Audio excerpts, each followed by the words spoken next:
네, 안녕하세요. 한 주간 스펙주 주요 공시 일정 살펴보도록 하겠습니다. 일단 다음 주는 보시게 되면 미래에셋 드림 스펙 1호와 유안타 12호 스펙이 청약이 있죠.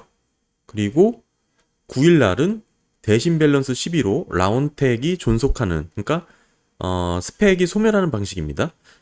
이제 합병 상장이 있고요. 다음에 이제 스펙주가 상장을 하는 게 있습니다. 하나 26호 스펙이 7일 화요일 날 상장을 하고 NH 스펙 28호는 목요일 날 상장을 하죠. 유안타 12호 스펙도 지금 어제죠. 어제까지 수요 예측 결과가 끝났을 텐데 아마 월요일 날 상장 철회를 하지 않을까 싶은 생각을 갖고 있습니다. 최근에 상장했던 유안타 13호인가요? 거꾸로 상장을 하던데 어찌됐든 유안타 13호가 뭐 이 정도면 유안타가 아니고 무안타라든지 뭐 유파울 뭐 이런 식으로 이름을 바꿔야 되는 거 아니냐 뭐 이렇게 조롱도 나오고 있는데 이게 상당히 이거는 뭐 말이 안 되죠. 뭐 저 같은 경우에는 뭐 장기적으로 보고 있기 때문에 문제가 크게 없지만 뭐 스펙도 가볍게 이제 상장 당일 좀 물량을 이렇게 털면서 수익률을 노리는 분들이 계시기 때문에 이러면 누가 청약을 할까요? 사실 유안타 11호 스펙도 사실 연달아 청약 일정이 잡혀 있었습니다. 연달아 있었는데 미뤘죠. 최근 정정 신고를 통해서 미뤘습니다. 회사도 지금 분위기를 아는 거죠. 이제 아무도 청약을 안 하겠다. 뭐 이런 분위기를 감지를 한 것입니다. 지금 이런 상황에 수수료도 3,000원이죠. 이 증권사는 할 이유가 전혀 없는 상황이 벌어진 것이고요. 당연히 지금 아직 수요 예측 결과가 나오지 않는 것으로 봐서는 월요일 날 철회가 되지 않을까 싶은 그런 모습이 좀 예상이 되고요. 현재 합병 승인 대기 중인 스펙주 총 6개 크게 변동이 없습니다. 가장 오래된 것은 NH 스펙 13호가 HB 인베스트먼트랑 뭐 합병 승인을 대기하고 있고요. 지금 뭐 정지일로부터 약 4개월이 넘어서고 있죠. 뭐 조만간 뭐 관련 내용이 이제 공시가 될 것 같긴 한데 뭐 지켜봐야 될 것 같고요. 네, 다음은 주요사항 보고서 변경 공시가 나온 게 있습니다. 미래에셋 대우 스펙 5호 가이아 코퍼레이션과 합병을 하는 스펙이고요. 일정이 많이 늦춰졌습니다.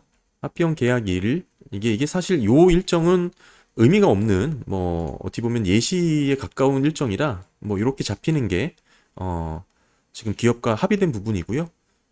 보시게 되면 이제 뭐 주주총회 예정 일자가 6월 8일 뭐 이렇게 좀 많이 여유가 있는 모습이죠. 뭐 아까 지금 살펴봤듯이 가이아 코퍼레이션 미래에셋 데우스펙 5호 아직 합병 승인에 대한 뭐 결과도 아직 안 나왔기 때문에 뭐 일정이 좀 늦춰진 거는 뭐 그렇게 감안해서 좀 보시면 될 것 같고요. 네, 하나머스트 7호 스펙 이름이 좀 낯선데 지금 이자율 변경 공시가 있었죠. 1.48에서 3.35%로 71억 원 예치가 확인이 됩니다. 네, 그래서 다음 주 월화 청약이 이루어지는 미래에셋 드림 스펙 1호 투자 설명서 좀 살펴보면 네, 만 원짜리 스펙입니다. 만 원짜리고 요즘 만 원짜리가 분위기가 많이 안 좋죠. 뭐 그렇지 않아도 스펙 청약의 흐름이 영 시원찮은데 만 원은 규모가 또 크다 보니까 합병 기업을 찾기가 조금 더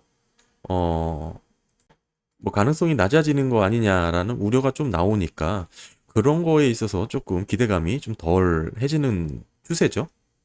반환 예정 금액이 11,152원 3.7%지만 이건 뭐 단순 그냥 예시니까요. 앞으로 이자율 변경에 따라서 뭐 어떻게든 언제든 바뀔 수 있으니까 단순하게 참고만 하셔야 될 것 같고요. 네, 지분 신고 보시게 되면 앱데이터 자주 눈에 들어오죠. 뭐 스펙 투자를 좀 주력으로 하는 뭐 그런 운용사 같고요.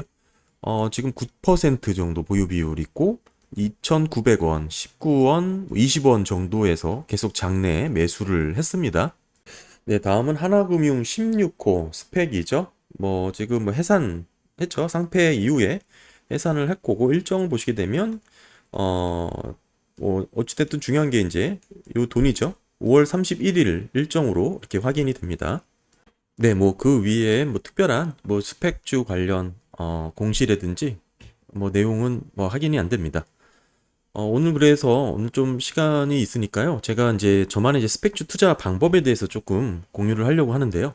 뭐 사실 딱히 특별한 건 없습니다. 그래서 뭐 되게 간단한 방법이긴 한데 저는 목적 자체를 뭐 스펙을 청약을 넣고 뭐 상장을 하면서 그 수익률을 노리는 공략을 하지는 않고요. 그러니까 일반적인 그냥 뭐 청약 플레이라고 할 수가 있겠죠. 저는 그거를 하지는 않고, 그러니까 모든 청약에 다 그냥 뭐 비례까지 다 들어갑니다. 뭐 워낙에 비례를 넣어봤자 받을 수 있는 물량이 많지는 않기 때문에 뭐 최대한 들고 있는 현금을 토대로 뭐 그때그때 현금량이 좀 다르긴 한데, 제가 전체 주식 투자에 투자하는 비중 중에 현금 비중 전체를 뭐 무조건 뭐 스펙주에 다 넣고요. 그다음에 이제 그 받을 수 있는 한도 내에서 뭐 수량을 받고 상장일 날 뭐 좀 조정을 받거나 조금 더 2,000원 언저리에서 가격이 조정되는 것들은 조금 더 물량을 늘리고요. 그러니까 많이 늘리진 않고요. 뭐 전체 스펙주 투자를 다 대응을 하는 플레이를 하다 보니까 하나 종목당 들어가는 금액 현금 비율이 되게 적겠죠. 뭐 예를 들면 제가 한 5천만 원 정도 현금 보유량을 늘 이렇게 버짓으로 갖고 있는다라고 치면 뭐 대략 한 45종목, 한 50종목 정도 되거든요. 대략적으로. 뭐 놓치는 경우도 있겠죠. 뭐 일부는 바빠서 놓치는 경우도 있고 중간에 또 터는 경우도 있습니다. 시세가 이상하게 갑자기 또 주는 경우에는 또 중간에 털기도 하고요. 그렇기 때문에 뭐 이게 이제 중간 정도 이제 다 갖고 있다라고 보기에는 좀 어렵고, 대체적으로 한 80% 정도는 들고 있는데 뭐 한 종목당 대략 한 100만 원이 넘지 않죠. 뭐 100만 원이 조금 더 될 수도 있긴 한데 뭐 대부분 그 정도 수준입니다. 뭐 조금 더 되는 게 있고 좀 덜 되는 게 있기 때문에 평균적으로는 뭐 한 그 정도로 보고, 그러니까 제가 이제 전체 현금을 갖고 있는 비중을 이제 순수 현금으로 들고 있는 게 아니라 스펙으로 들고 있는 거고, 이게 스페이라는 게 잘 아시겠지만 절반 정도는 합병을 하고, 뭐 합병을 하게 되면 주가의 움직임이 또 생기죠. 뭐 그렇기 때문에 궁극적으로는 절반 정도는 우리가 어느 정도 초과 수익률을 기대해 볼 수 있는 그런 흐름이 나오고요. 또 절반 정도는 안전하게 어느 정도 2,000원이라든지 만 원이라든지 이런 하방이 막혀 있기 때문에 뭐 그대로 또 현금으로서의 가치를 또 충분히 또 누릴 수 있기 때문에 이렇게 스펙주를 현금 보유 개념으로 이렇게 관리를 하고 있습니다.